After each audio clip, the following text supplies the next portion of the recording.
Welcome to Moss Marketing Mondays, aka the M3 Podcast. Brought to you by Moss Marketing Group, bringing you everything marketing every Monday. Stay tuned for marketing tips and tricks you can use today. The M3 Podcast, marketing knowledge to help you succeed. Let's get started. Welcome back to the M3 Podcast. This week, we got Dalton and Dre on from the MMG crew and our special guest, Sal Cuccia. And Sal is the general manager, operator of the Better Wash in the Northland. And we've actually become good friends. So thank you for being on. Thank you for having me. So, Sal, you've been a Northlander, I feel like, your whole life. So let's start with the story of Sal, where it all began, because when I first met you, you're very knowledgeable in the car wash space, and it was like car wash. But then after we got to know each other, you have a pretty decorated background in another industry. And so let's start with the story of where it all started. Yeah, for sure. Yep, grown, raised Northland my whole life. Went to Catholic school. Went to Pius for half a semester, then transferred over to Oak Park. It was a good time. Yeah, and then I knew I wasn't going to college, so. Yeah, it's overrated nowadays. For sure. So when you weren't going to go to college, what did you want to do? So I knew I always had a passion for car washing. So why was that? Oh man, I just have an eye for detail. My dad was the same way. He's a clean fanatic. Just growing up, seeing that my entire life. He was in the detail business. Transferred over to restaurant. When we got started, we used to, like, after church every Sunday, we would go to the local car wash. And we'd wash his truck every Sunday, and we would, like, everyone would just wash and leave. This was before the whole free vacuum deal. So we'd wash and we'd stay after and wipe the door jams out and make sure we get that extra TLC to the car. So I just like being around cars. Just fun little passion I had, and OCD. So when you were in high school, had your dad started the car wash? Yes. I was in 7th grade when he started the car wash. So before we started the car wash, he had the restaurant. He had, I want to say, 3 restaurants on North Oak and Gladstone. That was actually, I didn't know there was that. Were they all Dominic's? Yes. Yep. So started in a smaller sit down, maybe sits like, I don't know, like 10 people, more like take and leave, and then moved to drive through only, and then went from that to right down on Smokehouse on North Oak. Yeah. It's McDonald's now, but it used to be there. Yeah. Really? Yep. Yeah. So he was doing that, got out right at 9/11. So For a while ago. Yeah, he got out, and we just met a couple guys from the car wash down there that we were going to. My dad had a piece of property where Gladstone is now, and we got to talking to the guys, and they're like, "Hey, we have this property." They had the knowledge behind it. Obviously, my dad did as well, just from detailing, knew that, but just operational in the car wash. So guys came with us, built the car wash. I was in 7th grade. Been around that. Worked after high school. Because I feel like also at that, in 7th grade, for you, the car wash scene was completely different than what it is now. Oh, yeah, and for sure. I feel like because at that point it wasn't any self-serve, was it? It was all. No, there was self-serve. there was a lot of flex serve. Full service was like the big thing. So I remember going to that car wash when I was a kid, and like the full service being a thing. Like, Yeah. we came from Kearney, and my dad would go there because it was like the only full service place in the Northland. Yeah. And I thought it was like the coolest thing. And then it's crazy how the world just comes full circle back around. Yeah. So, well, we were express, but we offered detailing. So my dad got in that, and like on we would do detail for dealerships, and then some detailing during the week for customers. And then Saturdays we would do like mini details, wash their car, wax, dry, inside, interior. Did that for a while. We stopped that right after COVID.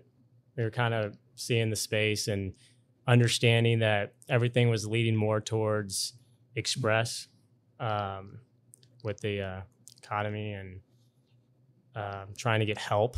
That's a huge thing. Makes it a lot harder. Yeah, for sure. So you see the car wash space growing up, and you see the food space growing up. Yes. So you're seeing these two completely different business models front and center as a kid growing up. You get out of high school. What do you do? Okay, so yeah, get out of high school. Well, we have to go back just a second. So rewind. No, so we got out of the restaurant, went into the car wash space. So you guys got 100% of the restaurant space. Yes. This one. Okay. Yes, we're out of the restaurant completely, just car wash. The gentleman that bought the Dominick's ended up going out like a year or two after we sold it to him, and people were missing Dominick's. Oh man, I was asking us all the time. Oh, we missed Dominick's. Put Dominick's back. Bring Dominick's back. So at first we were going to do like a coffee shop in there, just rent it out for the car wash. We had a space right there, but with all the requests, we were just like, all right, let's bring back Dominick's. So we brought back Dominick's. I think that I was like sophomore year, I want to say. Okay. And so after school, doing that, working the restaurant or the car wash, whichever, just wherever they needed help, I was there. And then after high school, we had an opportunity to do the catering at ITAN out in Weston. Yep. And so I did that for 3 years. We had one truck, and we ended up bringing it to 3 trucks, selling out every day. It was a great job back then. I was young and woke up at like, I think it was like 5, cook all the food, put it all in the truck, drive like 35 minutes to so West. you're saying you went to the power plant and you guys served the employees there? Yeah. That's pretty dope. Yeah, it was pretty cool. I can imagine there's probably quite a few people there. Oh, yeah. It was Shit ton. thousands. Yeah. And so did that, get there, sell out in an hour, and then drive back, stock the truck, and be off by like 2 o'clock, 2:30. That was probably a pretty sweet gig. Oh, yeah. At that it was point. Great. My dad was like, all right, this is once in a lifetime opportunity. You can either make sure you save your money or you can blow your money, whichever way you want to do it. I don't know how long this is going to last. I saved it. I was always a big saver. That was just my thing. I was not. That was a little different. At that age, I was not grown up enough to save money. Yeah, my brother-in-law started it, and then he went and did the fire department. And him and my sister at first were at Power and Light like all the time. But sounds familiar. Never seen that before.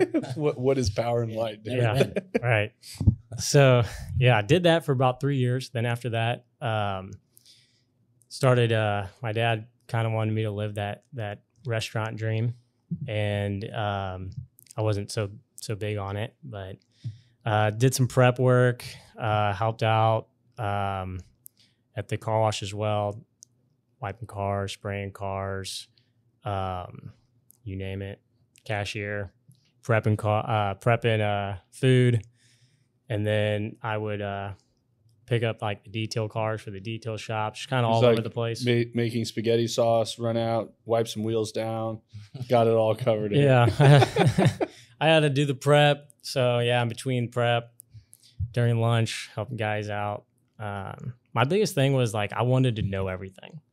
You know, I feel like, you know, I was put in a situation that, you know, I could take it and run with it, or I can just leave it. And I was one of those that, you know, it's hard to hire family, you know? So I've hired a couple relatives and it didn't work out. And I was always on time. I feel like in the family space, one of two things happen. I see it where Dre and I, when we got into the car business, there was a chip on our shoulder for everyone else that looked at us, because I want to know every aspect of that dealership. I wanted to know what service looked like. I want to know what detail looked like. I want to know what finance looked like. I want to know what accounting looks like. I want to know what title looks like. But that's what gained me the respect of the dealership. And it's hard. I see the complete opposite, where I've seen family businesses that a daughter or a son comes in and they don't know anything about 99% of the business model, and they get to start right off at the top, and then they have no respect down the pull. And then all of a sudden it causes friction all the time. You have some manager that's been there for 25 years and knows how to do everything. And he's like, why is this asshole coming in that doesn't know how to do shit? Tell me how to do it all. Like, the funny thing about that too is one of my uncles and my aunt, she ran like the cashier part. My uncle was kind of looking over like guys in the tunnel. And I wanted to do the car wash. And my dad was like, one of those like, hey, you know, you're going to learn. You're going to understand everything before you do it. I'm not just going to put you in that position. And also think he wanted me to run the restaurant. But so I can trust you. You're working the restaurant. Yeah, really. So yeah, I did that, did the prep, worked nights too at the restaurant.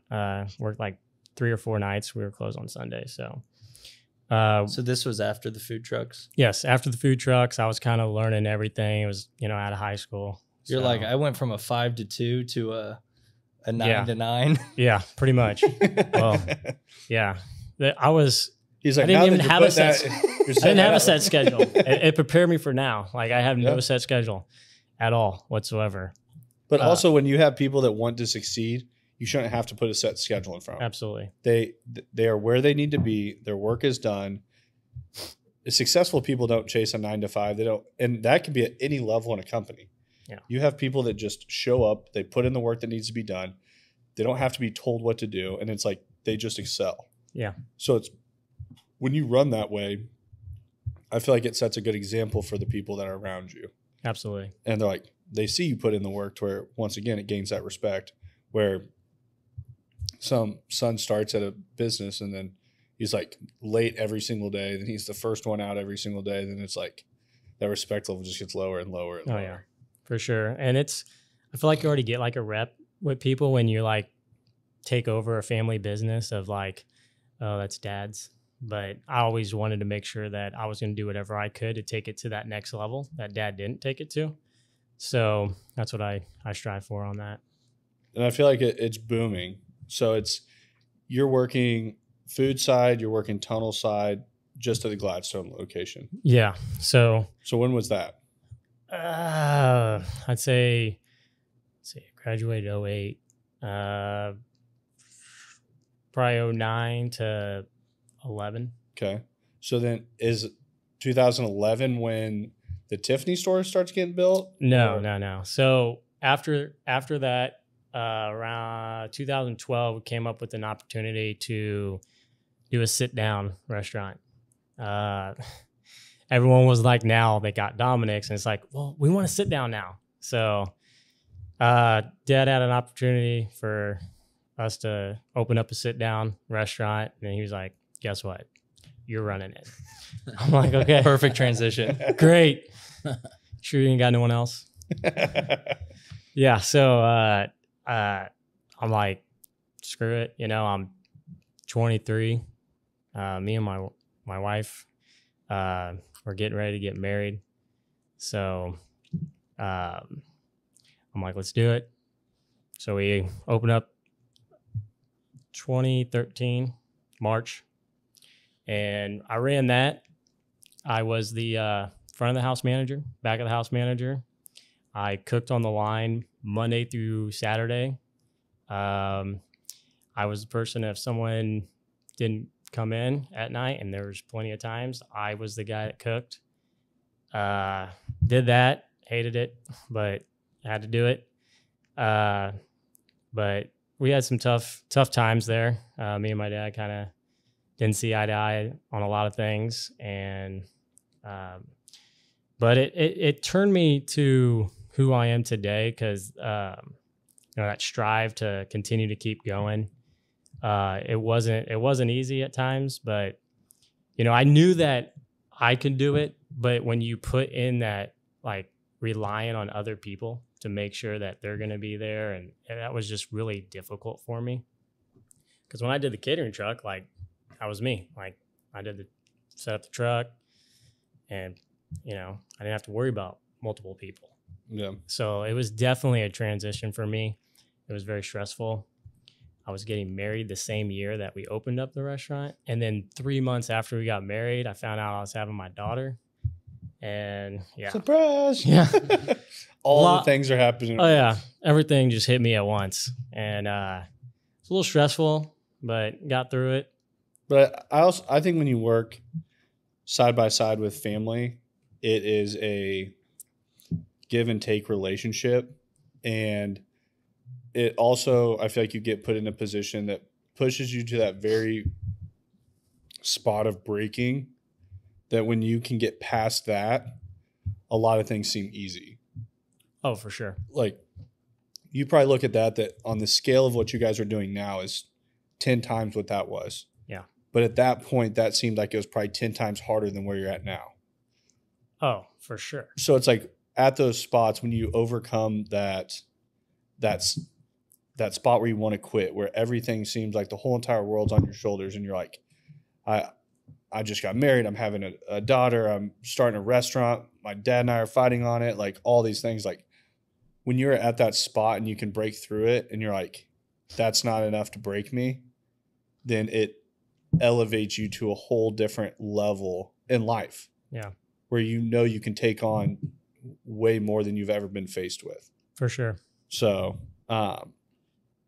you're working at the restaurant. How long were you at the new restaurant when it opened? So my dad was like, it's a 5-year lease. So, if we find someone to buy it, then we'll go that route. Until then, it's you. You're in the trenches. Yeah, it's figure it out. I mean, he helped me out at nights. There was a couple nights that he'd come in, but if a cook called, that was me. I had to stay on the line and cook. So did that we were at our 4.5 mark, and I'm telling you, I wanted to be out the day I started. So 4.5 mark, and we got a couple guys to buy it, and so we still own the name. It's a licensed deal, and I still go there every Sunday and make all the spices for the sauces. So I do that. So the Spice Man on top of the car. Yeah. I didn't know that Yeah. either. Every Sunday. No days off. Yeah. So are we talking about the one in Burlington Creek? Yeah. Parkville. Yep. That's right. Oh, yeah. Burlington Creek. Yeah. So you leave from that, and is that when Tiffany was being built, or Yeah, had so- Tiffany already been built? No, Tiffany was in the process of being built. Okay. So I was a little upset that like I couldn't do, because I knew we were like getting ready to sell out, and I couldn't be there at the very beginning of it. So I always said to myself, like, if we ever have an opportunity to open up another one, like, I'm gonna do it all. Like I just was excited for that. But I got in halfway through. So we went through a couple learning curves for sure.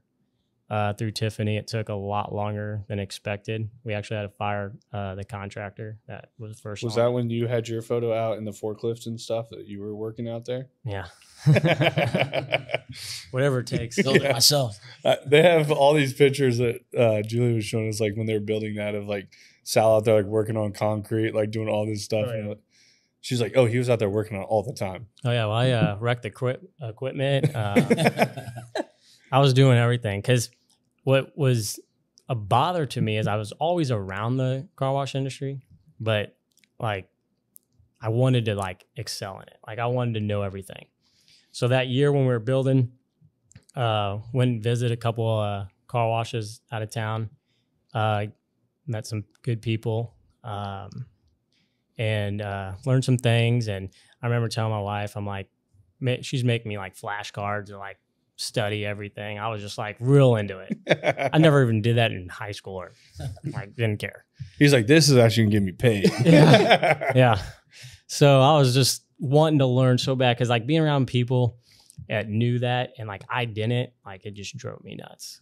And I was just like, I got to figure this out. And it was always a challenge for me because like I knew that the restaurant wasn't my career, and I think that's what stressed me out the most. I knew that the car wash. I would lead back to the car wash eventually. So got there, got back from visiting a wash, and told my dad we're changing a lot of stuff. So I bet that went over really smooth. Yeah. So he ended up gaining my trust a little bit. The restaurant kind of showed him when I was 23, I guess, at the time. So he didn't really trust me all the way on things. But once he found out that everything I wanted to do, we should have done, I think he started understanding okay, maybe he's not so dumb, I guess you could say. So oh my God, my son's not an idiot. Like when you go to our command center, like why it's so big in there is like we were going to put a cashier booth. I'm like, nope, we're not doing this. Where our help desk is, that was going to be a break room. Like we're like, nope, taking that out. So it did some changes, designed that, the rest of that, and then it was go time.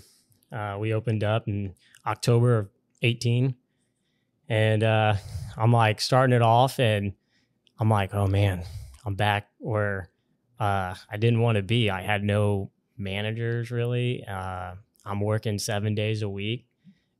He's like, you know what's better than 6 days a week over here? 7 days a week over here. Yeah, absolutely. My dad would be like, oh, I'll be up there around like 5 o'clock to help you out.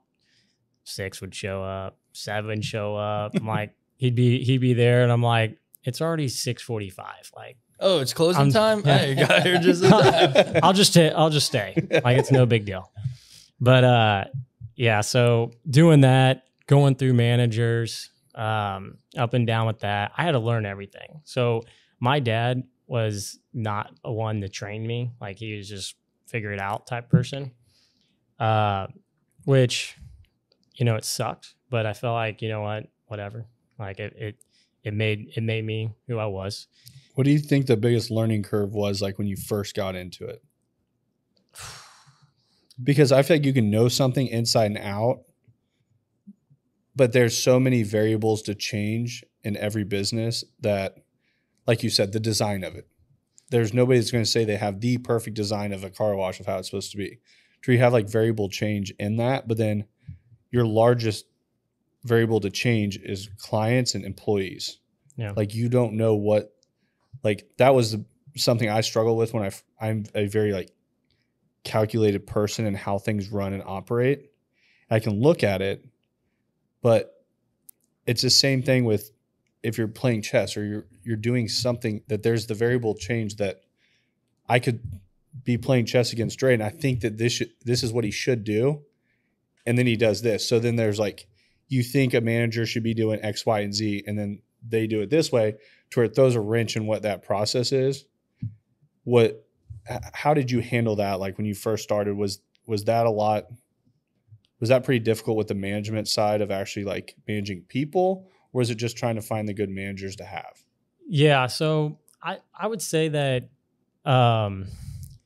it was definitely like trying to find that right person that, wanted to get in there and see the bigger picture. A lot of people talk, oh, let me run that place. I'll run that. We'll be there every day. And then, texting me like, I gotta go. I need to leave. And it's like, okay, like thought you wanted to work. But I'm a big like work smarter, not harder person, make sure you're there when you need to be there. And, you got family or whatever. I do want people to spend time with family. I'm a big person for family. Like I strive for that. But it was learning everything. Like I didn't know anything about the tunnel really. I mean, erecting the equipment stuff, that helped me out a lot. Understanding, bearings and air solenoids and all kinds of stuff. So when we originally met, he was like telling me all the things that went on in the tunnel. I'm like, okay, whatever. And he's like, you want to go out to Vegas with us to the car wash convention? I'm like, yeah, that sounds fun. Vegas is fun. And we get to this car wash convention. Yeah, God, I didn't know there was that much shit that went into a car wash. Yeah. How big is the space that's in each year? Oh, it was like over 20,000 square feet. Oh, it was way more than that. I'm not sure. They have full built car washes inside of it. It was, that's it was 200,000. I don't remember. It was in this astronomically huge space. We get in there and I'm like, they could have fit just the people there selling towels in like a normal convention center. I mean, it's like, oh my God. And then there's like an area we go over to that has, I don't know how many different tracks that they're like looking at the tracks. Like, yeah, these ones are like 150 to 200,000. If you want to get over here, you're looking at 400,000 for tracks. And it is just the craziest thing I've ever seen. The science and like there's chemical boosts everywhere on their mixing percentages that they do. Like there's just I don't think the general public even knows what goes on in the back of the car wash. Like the way you slope. Yeah. Like Sal's like, oh yeah, there's like there's tanks all under this. I'm like, oh, there's water tanks. Like, when you say slope, what's slope mean? So like you want to slope your floor so you don't have like cooling water holding there and whatnot. So there's a lot of stuff that goes in the car wash. And then the new one has like pretty much redundant systems, right? So like if one system's out, you have like a backup system. Yeah. So we running it. Yep. Which is nice. I was like, oh, that's cool. Like, makes sense. Like, yeah, you don't want to lose a compressor on a Saturday when half your stuff is all air and you're down. The line's out into the street, but we're done here. And people in the car wash business know this. Like nothing ever happens on a slow day. It always happens on a busy day. Like we'll go like 2 or 3 days like slow or it snowed, so there's not much going on, and then we get ready like slam busy, and then something breaks. I feel like it's always in the morning. And it's like, it's gonna be a long day. So in Tiffany, like we do hydraulic all above, and at Barry we didn't do that. And like the managers that transferred over to Barry was like, this is awesome, because like we do tunnel runs, like we're on it like every 15 on a busy day. Every 15 minutes we're walking through the tunnel, making sure equipment's running right, nothing's in the tunnel that can fly off of someone's car, or wrap's still on there. Everything's just timing's right. A lot of people don't understand that, like your chemicals can clog and then they're not shooting out. And my dad's like a freak with that. Like we'll get an email or something and he'll be like, go check and make sure it's running right. Like, yeah. I've also been there where I've been going through the tunnel and I see Dominic walking the sides, and he's looking at like everything that's up in the air, and he's like just like with a fine-tooth comb. But back in the day, like people would tell me stories like how like detailed he was. Like it like was insane. Like the things that he did in the detail shop, like they said like his detail shop looked like still spectacular. Like it wasn't messed up or nothing. Like he was just, everything was always like top notch looking. Like you just opened the shop. I believe it.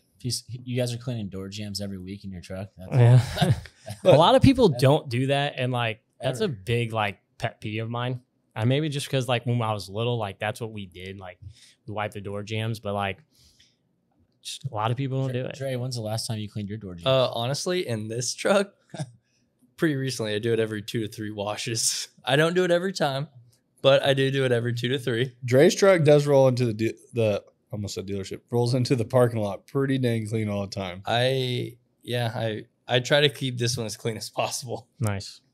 But And like, yeah, you definitely got to wipe the door jam, especially in the wintertime, because then your doors can freeze up. So that's another thing. And then if you don't, like some people like never do it. And like, you got to think of all that water that's going to flush out inside the cracks. So it's going to come off as runoff. Like it's dirt. It's not dirt. It's in the side of your car. It didn't happen from us, so No, it's a tip. It's your fault. Yeah. It's always our Sal's fault. car washing tips. Yeah. Hey, that You got a might be tip. something for future reels. I like that. So I think being in the car wash space, I think there's a lot that speaks to your guys' success with that attention to detail.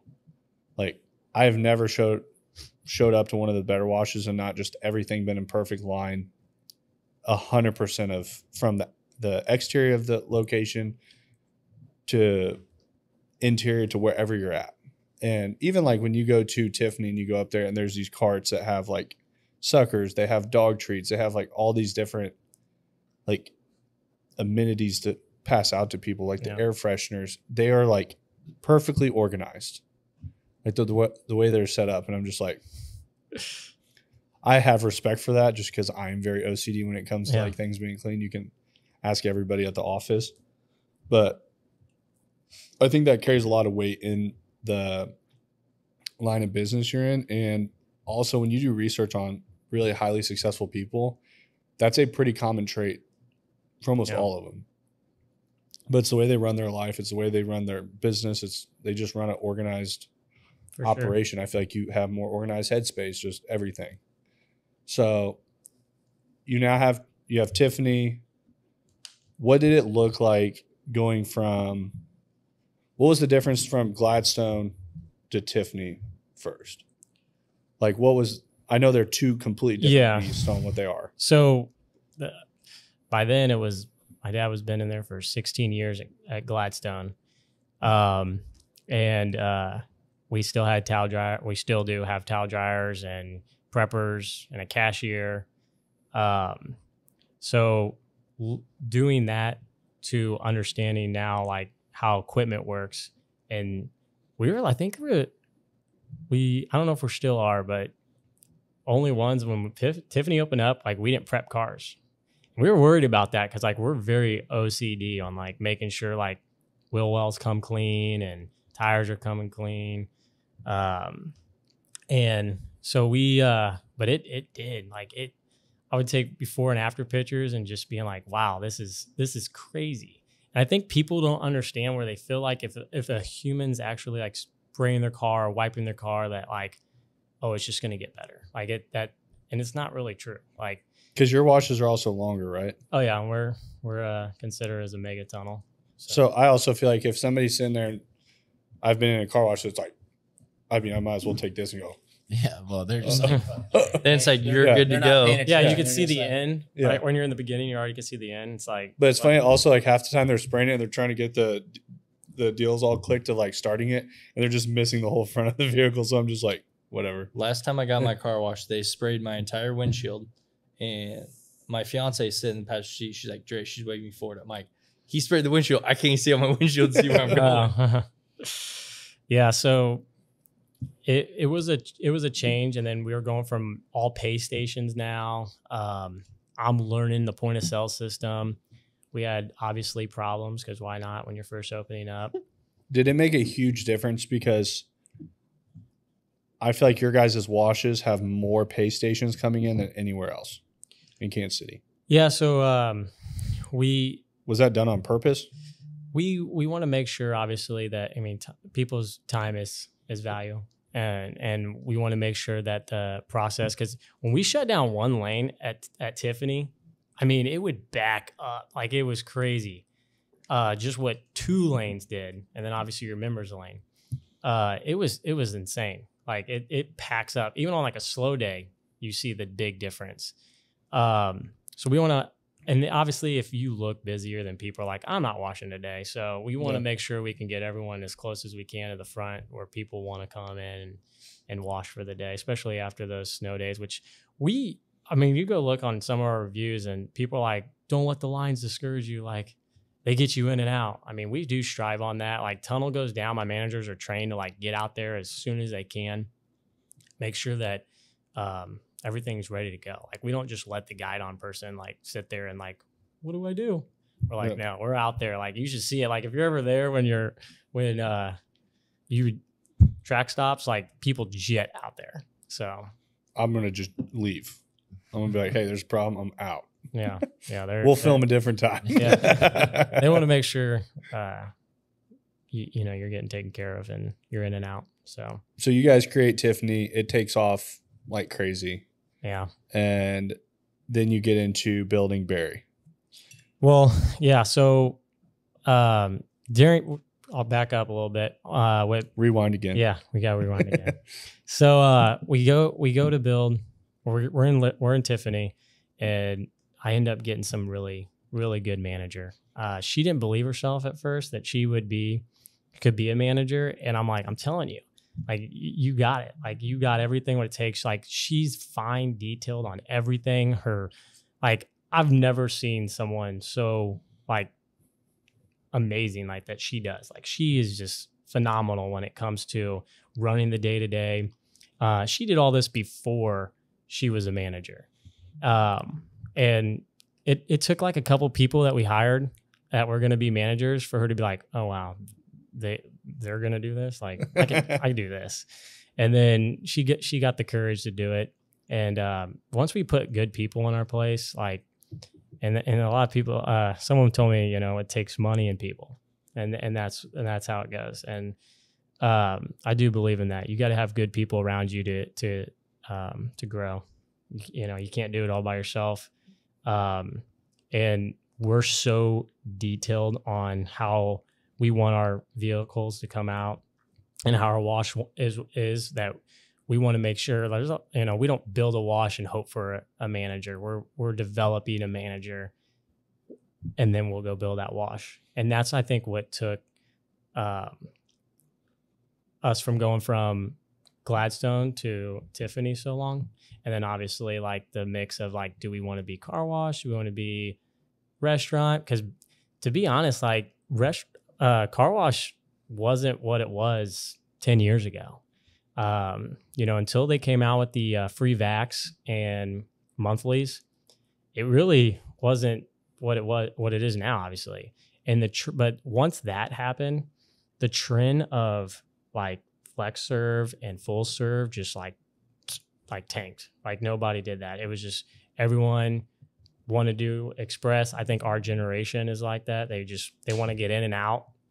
And it's a lot of people just love the vacuums. Like that's just like a huge thing. I also think back in the day, the older generations kept cars for a long time. Yeah. They took crazy pride in their vehicles. Sure. Like I remember the way our dad was even. And then like he tells stories of his dad that their cars would sit in the garage every single night. Like my dad had like the trucks and stuff that we used as trucks, but then there was like high-end cars that were in the garage that if that car left and came home, Dre and I had to wipe it down in the garage before like we were allowed in the house pretty much. There's like a little handheld brush deal that had like little fibers on it that you'd run over the whole thing with to get any dust make off. sure it was just like perfect. And I feel like that's kind of went away with our generation, that trade cycles are so fast on vehicles now that like, yeah, I have a really nice vehicle, but I look at it as just metal. Like I'm not crazy attached to it.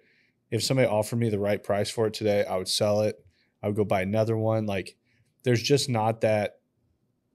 I don't know. I feel like vehicles used to be different than what they are now. Yeah, for sure. I think when you have a vehicle, whether it's a new vehicle or a used vehicle, like nothing's better than it being clean. Oh, 100%. I mean, you can have the nicest car and it be dirty and you just don't feel right, at least for me, at least. And then you can have a decent car and it'd be clean and you just feel like $1 million. It's like getting your hair cut. It is. After you get your hair cut, you just feel great. And I also think that society today has just become so accustomed to convenience on how fast things can happen. Exactly. I attribute a lot of it to that. Yeah. In this day and age, like everyone just wants efficiency, convenience, in and out. Like I feel like that's a big selling point with a lot of industries these days. It's just like how quickly can I get this done? You know? No, for sure. And that was what's the struggle for us, is because how can we be convenient but still keep the quality? Yep. You know, we didn't want to just open up 20 locations and not have the quality where we want it. So I think for us it was let's get a bomb ass car, and that's our passion. We want to see every car come out looking 10 times better than when it came in. Did that kind of tribute to why you guys built the mega washes instead of just a normal one? Absolutely. So, you know, most car washes have like 1 or 2 wraps. You know, we're getting wraparounds. We're getting three wraparounds in there, top brushes, you know, grill brushes and whatnot. I mean, we're just doing the whole shebang. Yeah. You know, you can only clean so much if the tunnel is not as long. Which I think there's also been people that have said stuff because you guys have like base pricing, but you also have like a higher end pricing that pretty much exceeds everyone else around. Yeah. But I feel like very much it's a premium product compared to everyone else around. Yep. So it's like offering that premium product when you have a product that no one else can really match. Like it comes with a price tag that shouldn't be matched. Yeah. So, but I think you guys offer like the perfect range of a cost-effective way to get a full scope of clients through there. For sure. And so what did it look like on the building of Barry? Like, because you were like right in the middle of it. Like we were working with you guys as you're building it. Yeah. And what were some of like the obstacles and things like that you took on that you didn't really have with Tiffany?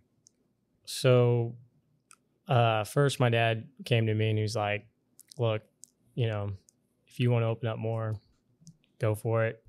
I'm cool with what we have. And I'm like, look, we got a bomb ass team, you know, let's go. So we got to the drawing board, and a lot of people don't understand like what it takes to like get that rolling. You know, you got to find the site, the right, you know, layout, you know, you're doing all your architect stuff and whatnot. And so we found like 3 locations that we really liked, and that's what we're going on now. And Barry was the one that can get up the quickest. So we went rolling with that. It was kind of cool because I got to design everything from the inside out, how it lays out. Because Tiffany, you know, you come in, you go through the wash, and then you go to the vacuum area where Barry, and we push the building closer to the street, go through the wash. It's a lot more easier to manage. Do you run into any issues? Because now that you say that, the way that the Barry Road one is, you come in and it's almost like an oval that you come back in the same spot where you go out and come into the same location area. Do you run into issues with the Tiffany one when it's super busy because you go into where the vacuums are and it's like a dead end? Yeah. Where everyone's coming in and out like? You know, not really. You'll ever get, I mean, always get that one person. Yeah. But for the most part, it's everyone, you know, just when we're busy, everyone's just following traffic anyway. Yeah. Occasionally we'll get people that will turn into like the exit that says exit, and they're trying to go in our tunnel through the exit part. Oh. Yeah. But luckily that's only happened when we're slow. But yeah, so we're trying with Barry, and we're getting that going. Learned a lot from that as well. Going through Liberty now. I feel like this will be our fastest built. Yeah. For sure. And then obviously after that, it's just going to be the next location is just going to be a no-brainer on that. I mean, I think we'll always change things, which is should, and you know, times change. But we're always looking to be better. You know, that's why, you know, we made that video on, you know, the mat scrubber, which that was ingenious. Yeah, which we got one up at Tiffany now. So, I saw that. Yeah. Yep. So we're always trying to improve the customer experience. we strive on quality, but we strive on customer service as well. I know that's like everyone's like, oh, we strive on customer service, but I'm just really big in that. So we see a kid walk in, hand him a sucker. Or we got reviews on people like, oh, it was really hot out. I was vacuuming my car. They came out and gave me a bottle of water. Like, I just literally, there's another person just like recently that did that one as well. Said the same thing. You are one of the accounts that we have that we see reviews coming all the time, and it's good review after good review after good review.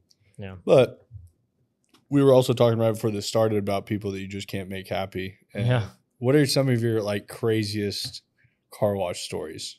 Oh man, there's a lot. I know we were talking about them. We want names. Just the one that comes to my mind is the I don't think Sal even showed me this. Sal sent you the video on the minivan like going down to the other parking lot. Oh yeah. I mean, there's That was just pretty, all kinds of crazy stuff. If I ever see Sal Celebrity send me a event stuff. video, I'm pretty pumped to watch it Yeah. because one of them, he sends me a video and this person pulls out in a van and takes off full speed, darts across, jumps the curb, like goes through their mulch bed, jumps down and like goes into this ravine down the hill. And I'm like, what in the world did I just watch? Yeah. So there was another one at Gladstone that was pretty bad. Thank God no one got hurt. But someone made a TikTok on it. I have no idea who or how, but the girl was going off North Oak, and I'm telling you, she was probably going 25. She just never let off the gas. Hopped we had a fence. She broke the fence, took out the whole vacuum pole, and literally almost crushed this girl. Like, it was crazy. Gets out, vacuums her car. No, she just went straight through. Like, Can you guys clean this? I'll wait for the cops to come. I'm gonna wash my car real quick. Yeah. No, but I think with the amount of cars you guys run and all that, there's bound to be Oh yeah, issues that arise. yeah, for sure. I mean, a lot of times people don't understand that. No one looks at a dirty car.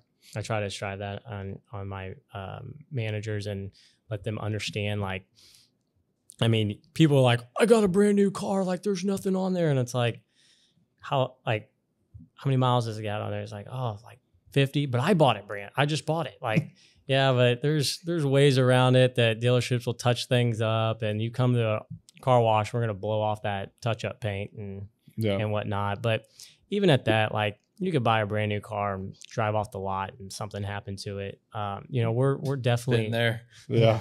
we're They definitely called us. honest people. Like, a lot of those bad reviews on that is people that I wish Google will let me put the picture up to show them, like, hey, look, this is actually their car coming in. It was damaged before. But the funniest thing is when like you prove them wrong and they're like, well, where did it happen at? I'm like, I don't know. I wasn't driving your car. Yeah, I have Tell no me. clue. We dealt with it in the car business all the time where people would buy something and we had used vehicles. Things would be Yeah. wrong with them. And it was, for a while, we tried to sell like these vehicles that we didn't fix everything on them. So the price point would be down. You Make were them more- buying. We called it a wrenchable. You were buying an auction vehicle at an auction price. So they were cheapest ones out there. People would be flying in from all over the country and we were making super low margins on them, but we weren't fixing every single thing on them. Oh yeah. So if it had profit like, margin was like $250 a unit. but it's like, if it had a messed up bumper, it had a messed up bumper. We weren't paying to fix it because if we paid to fix it, we put it through service and we did 100% of that, then it'd be a normal like Yeah. car and You get a ever- normal price tag. You ever notice like people want it to drive or want the nicest things, and then like they want it for nothing, Mhm. And then when you give them that price, it does come with a reward of like, okay, you might have a bumper messed up or whatever else, and they're still mad. Yeah. Like, no, fix it. And you get what you pay for. It. We For did this sure. for a very short period of time, and it was terrible. I think it was like 6 months. And Yeah. we would have people like, we had a guy that bought a Fusion that had a bumper that was messed up, and he came back and he's like, "You guys sold me a car with messed up bumper." I'm like, "Yes, we did." I'm like, "We have papers Yeah. signed that you understood that was messed up. You saw it. Like, it's very clear. Like you can see it all the way across the park." It wasn't hit. It No. wasn't like a scratch. It was And damaged. he's like, "It wasn't like that when I bought it." And I'm like, we literally pulled up the photos online. I'm like, it was right here. Yeah. And it was just like people like wouldn't accept it, and they're always out to like try to get something free, things like that. Oh, like, for sure. That's not the kind of person I am. Like I'm the first one to take accountability when I mess things up. Like if I back into someone's car, I'm going to get out and tell them like, hey, like back to your car. Like I had a person tell us that we put a nil in their tire. I'm like, really?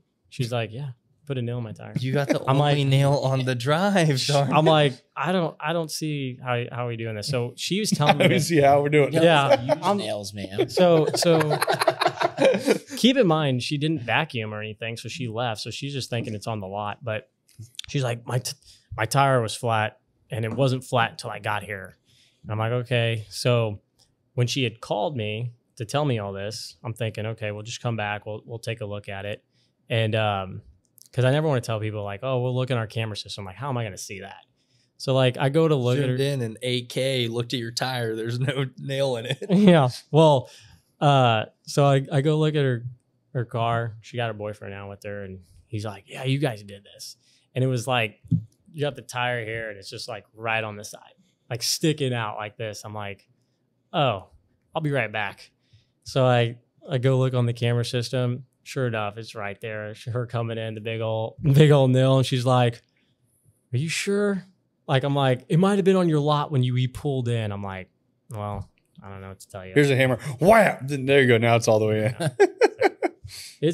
It's crazy, like what people do. I feel like, sometimes people like mess their like, and we do have this actually that like people will like wash their car. And that's why we have cameras on the exit as well. And then leave, and then something happened to their car, and they're coming back and be like, you damaged my car. And it's like, you got to look at both sides. So training them, my managers, to say, hey, look at not only the entry, but if you can't see nothing, look at the exit as well. And majority of the time, like, it didn't happen.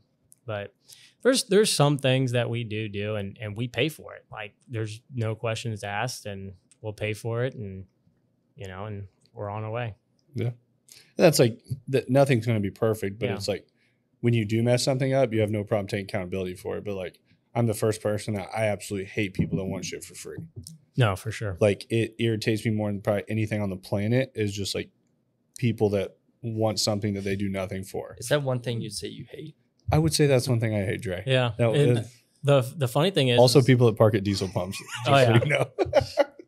Don't do that. Yeah. Don't do that. The funny thing is like when you prove them wrong that we didn't like damage their car, they're like, well, can I get a free wash? I'm like, for what? Yeah.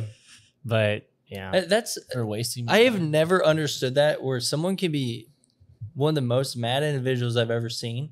Oh yeah. $15 in a gas card goes further than even fixing the problem. Yeah. $15 gas card fix. Yeah, that would actually go a long way. I'm like, what? Yeah. Learning the damage claim thing was very hard for me at first. Like that's always like a sore, like when we say, oh, we got damage claim, you still get that like pit feel in your stomach. Like, oh God. But, car's total. Yeah, here we go again. So, when my very first damage claim, we first opened up Tiffany, and the girl comes over. She's like, yeah, you damaged my car. And I look at her car. Her whole car is all like on the bottom is rusted. I'm like, we did that? She's like, yeah. I'm like, we made your car rust. She's like, yeah. I'm like, no, we didn't. Like, yeah, there's water everywhere. Man, it rains outside. Yeah, she's like, never mind, and left. Like, I think she like thought like, and they do this. Like when they see a new wash open up, people will come and just be like, oh, you damaged my car. Cause they're thinking like, they're in their process right now, trying to get everything dialed in, whatnot. Insurance is still low. Yeah. I can make it go up. No, Pretty much. Like I remember I had a person that had a car in Liberty. They bought a car, check engine light came on. I was like, no problem, bring it back. We'll fix whatever it is. They bring it back in. It was Escape, ends up being like a sensor deal. We had it in stock. We get it put in, and the lady drives it back, and then her husband calls and he's furious. He's like, this is bullshit. My wife had to bring the car there, blah, blah, blah. I'm like, we fixed it. We covered all of it. Like, what are you talking about? He's like, I think we deserve a gas card. I was like, you know what? You probably do. 100%. I'll get it sent out to you. I was like, and he goes, make sure it's for $150. And I'm like, Wow. I go, what? And I'm like pulling it up on here. I'm like, I show your address is in Liberty. You're less than 6 miles away from our dealership. You know, she drives an Escape that's less than a gallon of gas. Yeah. I was like, I was going to send you a $25 gift card. You know They're what? like, Which Now is you still get- enough. gas card. And the guy's like, it better be 150. I'm like, you know what, sir? I was wanting to help you out, but now I'm not sending one at all. Yeah. That's And then he gets like even more fired up. And I'm like, you know what? We're done with this conversation. And I'm Yeah. like, that's one of mine too. Is like, I'm all for helping people out. Sometimes I'll even take the blame if, just how you talk to me. Yeah. If you're gonna come in there, and we get some people like just talk to our managers. I feel bad for them, really, just like really bad. And it's just like, hey, you know what? We're all human here. Like, you ain't gotta degrade us. yeah. And half the time we're proving them wrong, and they're like I said, well, where did that come from then? It's like, But it's like, even when you're wrong, if somebody just comes in and they are normal, like if somebody came into our business now and tries to yell at anyone, if they're a client, they're not a client, I'm going to tell them, get the fuck out of our office immediately. yeah, I think those people just think that they can bully people around and get what they want. Yeah. Oh, yeah. They We- probably have in the past. It's like, I just, be a little mean to them. They'll just give me what I want. we had and go on our way. we had our guide on guy it was a while ago. He went to, the guy wanted an air freshener. Like, these were like $1. Like, let's be, so he was like, I want a air freshener. And the guy wouldn't give it to, like, he's like, no, like, it didn't come with your wash. And the guy like literally like was like telling him to come here, like to like have him tell me closer, and like went to go like hit him. And like he was really upset because he's like, he called me up. He's like, I'm trying to be professional. Like, oh, I'm like, I just got smoked in the eye for an air freshener, bro. yeah, I'm like, dang, these people are crazy out here for an air freshener. But Was that Dalton? Yeah, Yeah. it was me. I Come here, man. ain't Just going to gut Walmart. punch. I ain't going to Walmart and paying $3 for a 5-pack. Right? I'm Yeah. big. I'm big though on my team, and I was just like, Hit him yeah, back. punch him. We met him after the wash. Yeah. Rip him out of his fucking truck or what? No, but we call the guy. I call the guy up personally, and I was like, hey, we can't be doing that. Like, you're not allowed to wash here no more. Yeah. Like, Can't be hitting my dudes for yeah, for an air freshener, If it's a towel, I get it. Yeah. Air freshener, that's where Yeah. the line. Yeah. can't do that. So now you guys are up and rocking and rolling with 3 locations. You have 4th being built. You have 5 on its way.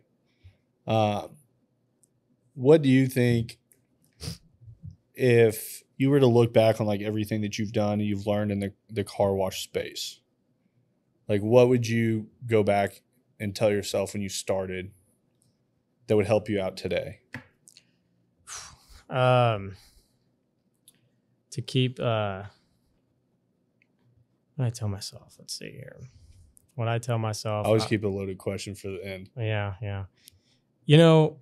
Just to, I'm a worrier. Like, I always want to make sure things are always done right, perfectly, and I dwell on that shit.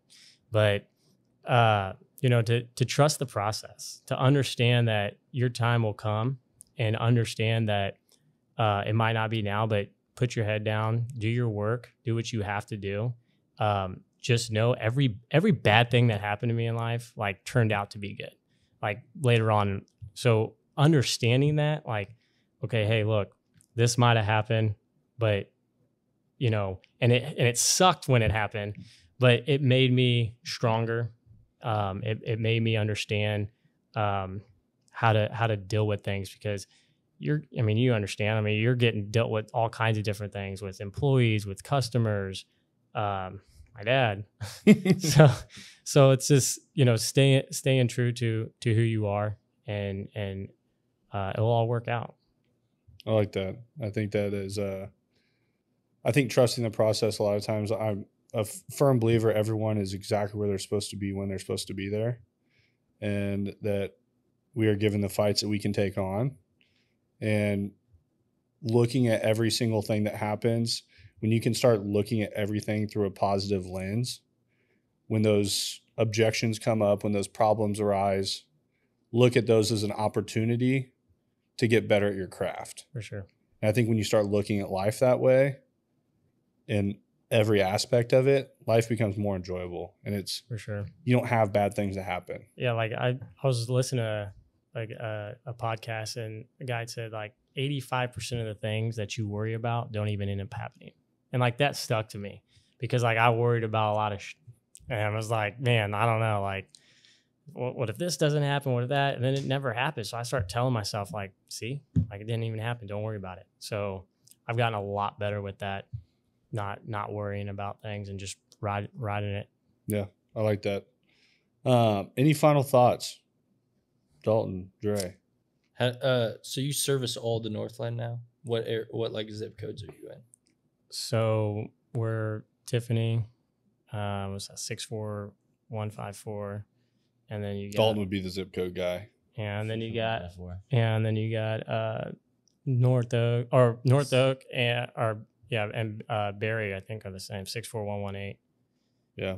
And then I don't know if Liberty's 64157. Yeah. Maybe 7 or 8, maybe. Yeah, it could be. It's right on. Yeah, it's gonna be around the cusp if it's 7 or 8, but That was a wildly specific question. that was pretty specific. Yeah. He's like, he's putting me on the spot here. Dre's looking for anyone that's watching, like if you're in their zip code or not. So if you're in those 2 zip codes, congrats, you made it. You made it, and now you can wash right down the road. If not, we're coming to you. Yeah. But we will be plugging all the Better Washes information below. We'll also tag your personal page. Sal is becoming more active on social media platforms since we've got him coming out of his shell a little bit. Yeah. So Feels good. Thank you for coming on. Thank you for having me. Greatly appreciate it. If you want a baller ass car wash, go see the Better Wash because it's better. That's M3 Podcast. Peace.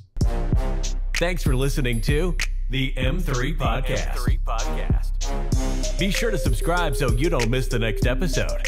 Want to learn more? Check us out on Instagram at Moss Marketing Group, on Facebook at Moss Marketing 58, or on our website at mossmarketinggroup.com.